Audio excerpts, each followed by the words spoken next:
This is 8.7. We got 4 more sections left. You're doing a great job with this summer material. This is chapter 7, dealing with functions. As I'm going to repeat again, very important section to understand functions. Which ordered pairs are shown in the mapping drawing? Okay, so 2 goes to 9, so the first point that we see is 2 comma 9. Input is always going to be our x value. Output is going to be our y. We call this also, our x is our domain. Domain refers to the x, which refers to the input. And then the range deals with the y value, which deals with the output. The other word that you might see is independent and dependent.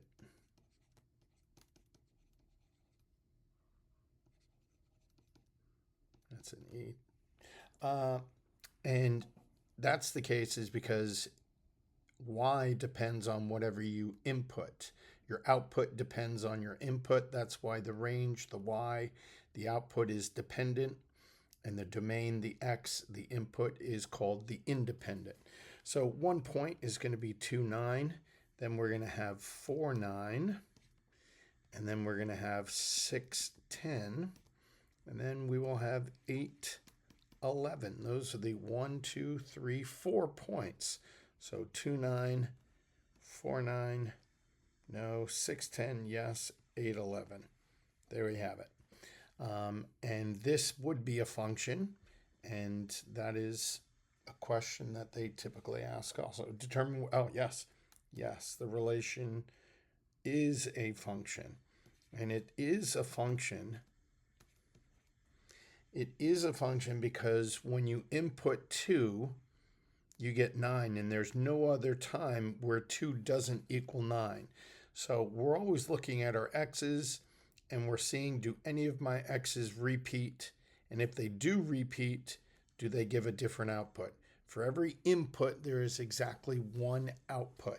So if I input 2, I should always expect to get 9. If I have a situation where I input 2 and I get 9, and another situation where I input 2 and get 10, then it's not a function.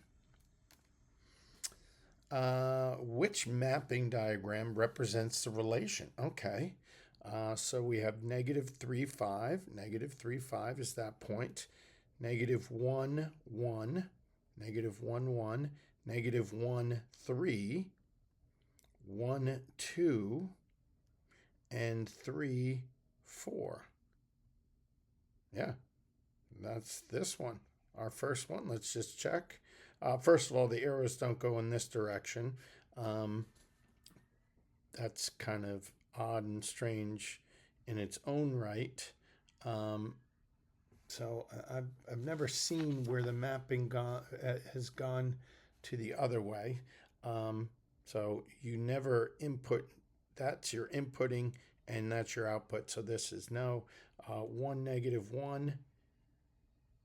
1, no, there's no 1, negative 1. And then this is an incorrect mapping also. Determine whether the relationship is a function. The relation is not a function. And the reason it's not a function is because when we input 1 or negative 1, we got 2 outputs. We got these 2 outputs, and you can't get different outputs. When you input negative 1, you should always get the same output. So that's the reason. We can also see this as the vertical line test. If we draw a vertical line and we drag it across, there should always only be 1 point on that vertical line. In this case, we have 2, so that's a no-no also. Let's just erase it easier. Is that all the questions? Yep. Okay, write a function rule for the output is twice the input. The output is twice the input. So if my output, remember, input is y, is going to be twice the input. So if I double my input, I would get twice, right? My output would be twice the input. My output is equal to twice my input. That's dependent on this. That's the input, that's the output. Yeah, that's good. That's it. All right. Graph the function y equals 1 minus 3x. There's a number of ways that we can do this. We can, well, let's make this a little bit smaller first of all.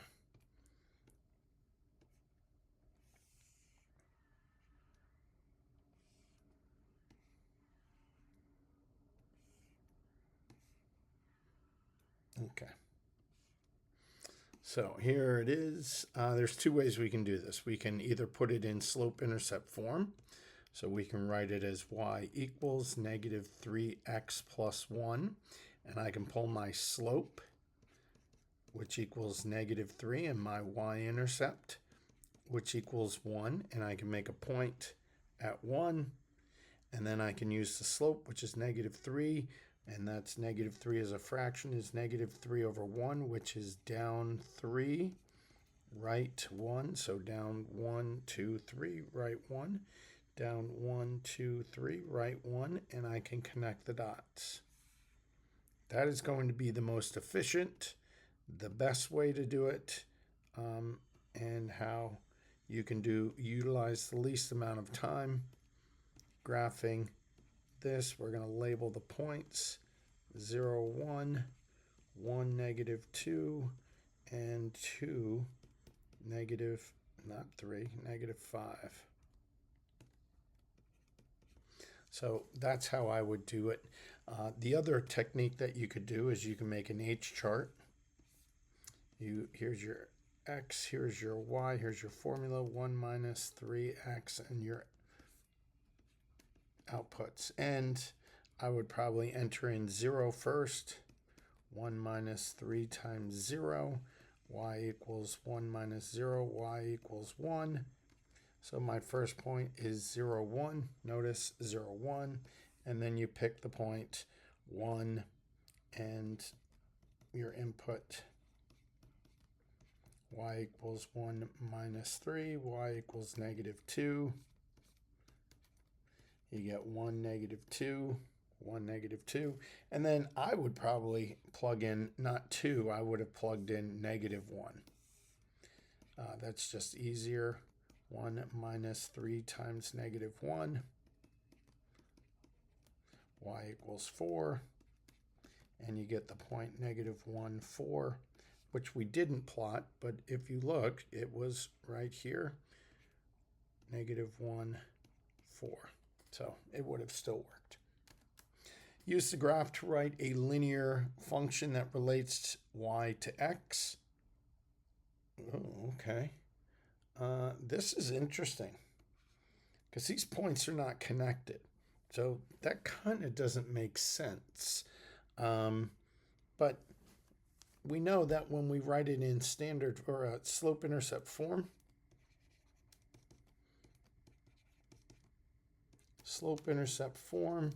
we have the equation y equals mx plus b, where we fill in for the m. That's not the color I want. Where we fill in for the slope and the y-intercept. So we see that's the y-intercept. So the y-intercept is going to be negative 1. And then we want to look at the slope. And the slope is going to be, let's see, that's up 1, right 2. So up 1, right 2. Slope, we'll do this. Slope equals up 1, right 2, which is 1/2. So 1/2 is going to be my slope. And so we have an equation for this, which is y equals 1/2 x minus 1. I just don't like it because they're not connected. So if I put in -1/2, this should be every single value. And it's not the case. These are very specific points. So I'm not a big fan of this. But it sort of says that. It says y equals. So we were expected to write an equation. Not well written, should I say. Does the table represent a linear or nonlinear function? Well, linear functions will always have a constant rate of change. So my slope will be the same. This is +2. I'm looking at the rate of change between each point, and I'm looking at the rate of change between each of my y values. And so my slope is going to be my y's over my x's. So that's -8/2, and we get a slope of -4. We get a slope of -4, -4. The top represents a linear function. Explain, because it has a constant rate of change. Constant. That's not how you spell constant. Constant rate of change. And if we graph them, it would make a straight line. A nonlinear function would have slopes that change. Alrighty, the table shows the number of meters y in a water skier travels in X minutes. So after 1 minute, it goes 600 meters, 2 minutes, 1200, 3. Write a function that relates y to x. So if we see, this is an interesting way to do this. Watch this. This is +1. This is +1, +1, +1. This is going to be +600, +600, +600, +600. So my slope is going to be 600/1, or 600. And my y-intercept, remember, y-intercept, my x value is always going to equal 0. Well, if I -1 to get to 0 and -600 to get to 0, that would be my point, 0, 0. So my y-intercept would be 0. So if I needed to write an equation in slope-intercept form, it's going to be 600, that's the slope, x, plus 0. So it's just going to be y equals 600x. We don't write +0, even though my y-intercept is 0. Interesting question.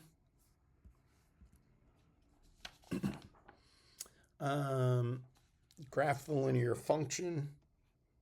Let's make this smaller again. Oh, am I supposed to graph the thing? So I got to graph that. So 0, 0. So I have 0, 0. I have 1, 600, 2, 4. And so it would look like this. And you would not have an arrow on both sides. It would just be on one side, because you can't go negative distance. So since this represents distance, you would not go through here. So that would be my specific. I would not make it a line, because the situation shows water skier travels in X minutes. So you can't travel negative distance. That's a technicality. Again, not the best answer. Not the best question by the book. At this rate, how many kilometers will the water skier travel in 12 minutes? Well, you're just going to do 12 times 600. Because remember, x represent the number of minutes. Y equals the distance. So you would get 7,200 kilometers.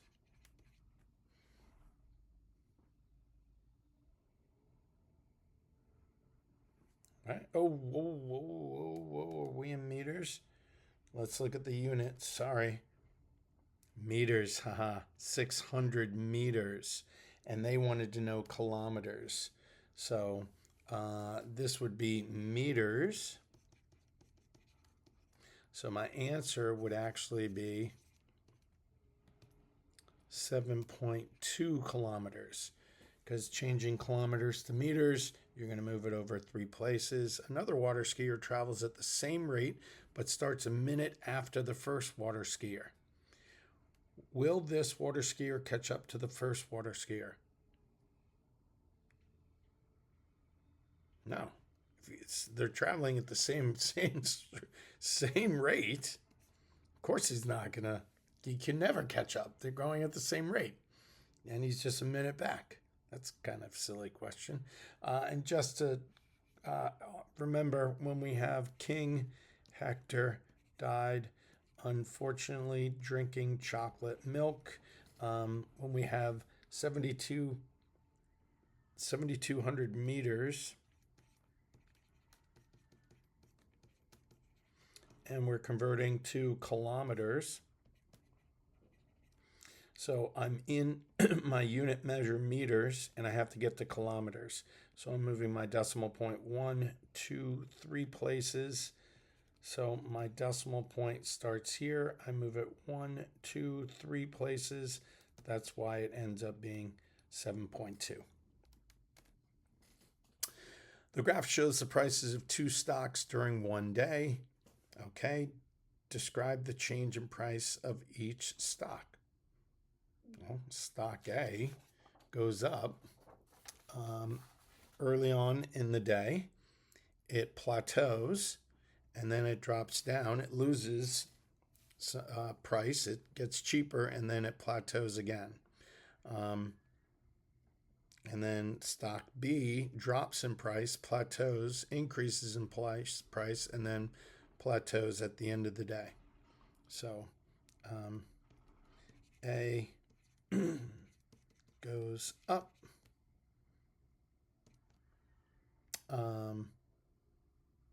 Levels off.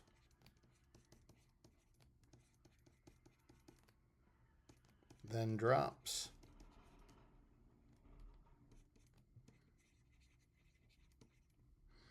And levels off again.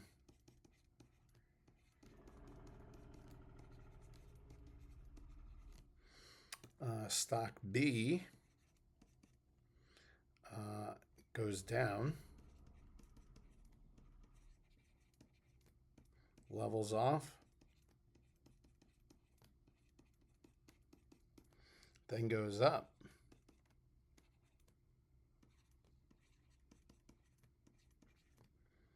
And levels off.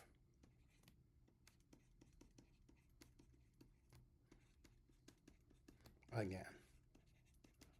Okay, that's easy. Describe the price changes. Yeah.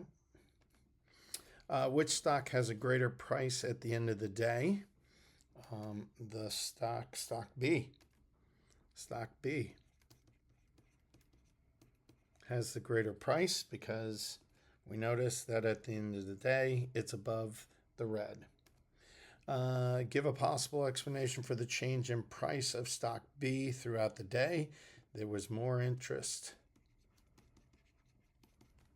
Was more interest. Not interest meaning price interest. Interest meaning eyeballs on it.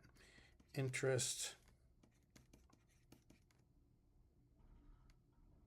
through the day.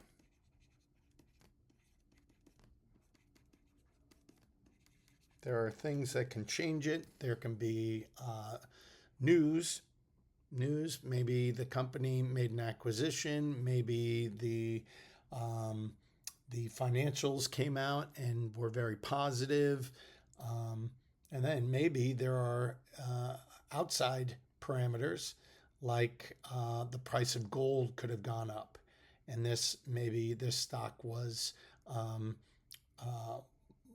linked to gold. As gold goes up, this stock goes up. Stocks are really fun. You should definitely take an interest in the stock market. You are competing in a foot race. You begin the race by increasing your speed at a constant rate. You then run at a constant speed until you get a cramp and have to stop. You wait until your cramp goes away before you start increasing your speed again at a constant rate. Which sketch represents the situation? That is not this. Your speed is constant. I mean, you don't stop. All of a sudden, your speed jumps. I mean, this is a drastic stopping of speed, running at a constant rate, constant drag. It's not a stopping, because stopping would go back down to zero. So this is increased plateau. You decrease your speed. You are stopped for this amount of time, and then you increase. So that might be this. You compete in a foot race. You begin the race by increasing your speed. Yep, you're increasing your speed here. So let's use some highlighters. Increasing your speed at a constant rate. So that's increasing at a constant rate. You then run at a constant speed. Yep, I'm running at a constant speed. And then you cramp and you have to stop. So that's me stopping. And the rest,